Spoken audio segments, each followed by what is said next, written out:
திருவள்ளுவரின் வழியில் வாழ்ந்து வாழ்வின் உன்னத நிலையினை அடைய திருக்குறளோடு நாம் என்னும் இந்த நிகழ்விலே இணைந்திருக்கின்ற உங்கள் அனைவருக்கும் முதற்கண் வணக்கம். குறள் எண் 350. அதிகாரம் துறவு. இளைஞன் ஒருவர் தினசரி அதிகாலை எழுந்து ஆற்றில் குளித்து அருகில் உள்ள கோவிலுக்கு செல்வதை வழக்கமாக கொண்டிருந்தார்.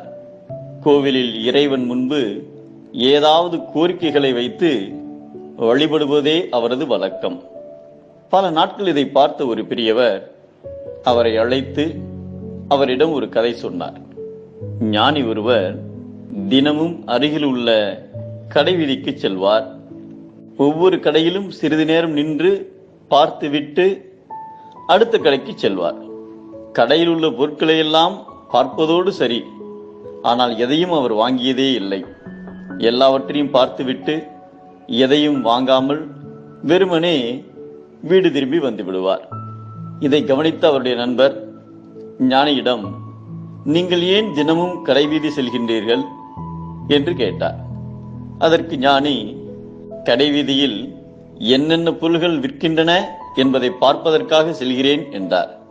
நீங்கள் அந்த பொருட்களில் இருந்து ஒரு பொருளை கூட இதுவரை வாங்கி வந்ததாக தெரியவில்லையே என்றார் அந்த நண்பர்.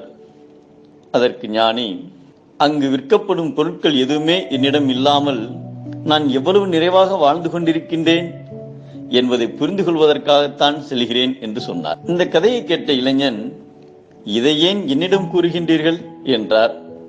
அதற்கு அந்த பெரியவர், பக்தி என்பது உனக்கு என்ன தேவை என்பதை சொல்லிக் கொண்டிருக்க அல்ல, பக்தியின் மூலம் உனக்கு தேவையற்றதை தெரிந்து ஒதுக்குவதற்காகத்தான் என்ற உண்மையை நீ புரிந்து கொள்ள வேண்டும்.